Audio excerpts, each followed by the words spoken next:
All right, for my next point, I'm going to take us back to 2010, which was an amazing time. And I think for a lot of us, by amazing, I mean actually pretty awful. We were just, a lot of the companies were coming out of bankruptcies and things like that. I remember being at the Consumer Electronics Show in Vegas with my electrical engineering colleagues from GM. And we had an emergency meeting in one of the execs' hotel rooms after watching Ford's very impressive keynote speech, where Alan Mulally and his team rolled out Sync Gen 2 with My Ford Touch. We went through the 5 stages of grief, all right? There were guys breathing into paper bags. I mean, to this day, red sweater vests make me very uneasy.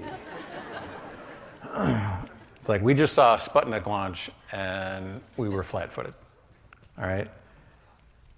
That really kicked off a lot of us.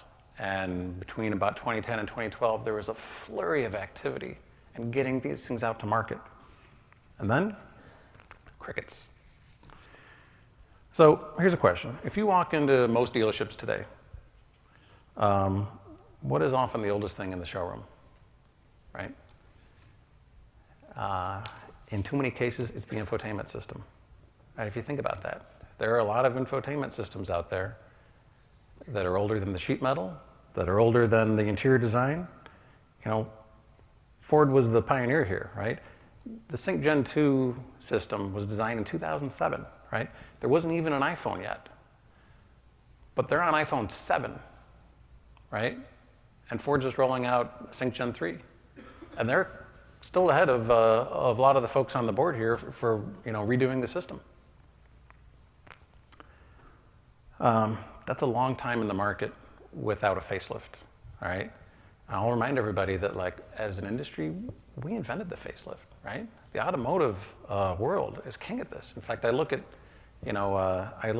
Apple's planned obsolescence, and where do you think they got that from? So it looks like we're on about a 6-year average for the appearance of a UI. And that brings me to my 5th element of success here, which is young.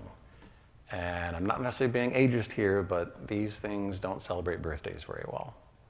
And if you want to do something really creative, and you want to do something innovative, and you want to really wow people, if you know that it's going to have to be in the market that long, you might go a different way.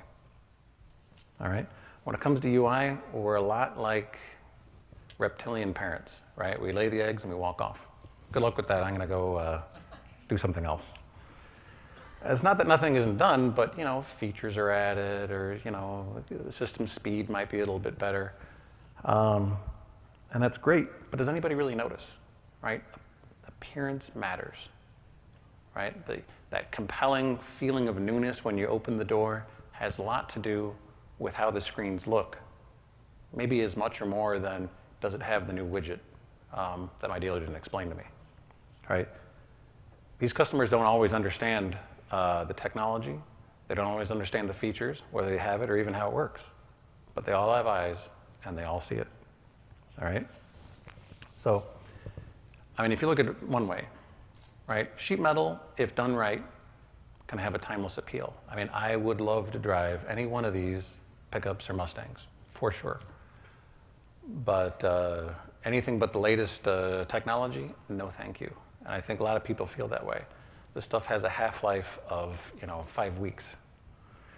So somewhere in that life cycle management planning that I think that everybody in the room here touches in some way, there probably ought to be a plan to make sure there's a facelift, that these things look new, that they are fresh, and that they convey that your brand is cutting edge. I think there's a lot of focus on the new feature or the new widget, but the fact is this is at least as important. Okay, so if you think of it this way, you launch a system, and you get to take all the information that you've collected about feature use, dealer feedback, consumer research, everything else, and have a do-over, right? Without re-architecting the entire electrical system, which is major surgery. I get why these things are in the market for 6 or more years.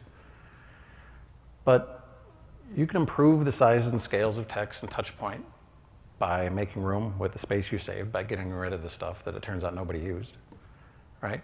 Here's what Sync Gen 2 maybe could have looked like in 2013, right? A little more color, a little more drama. The basic form behavior is the same, but it's a facelift. It looks new. Who doesn't like a do-over?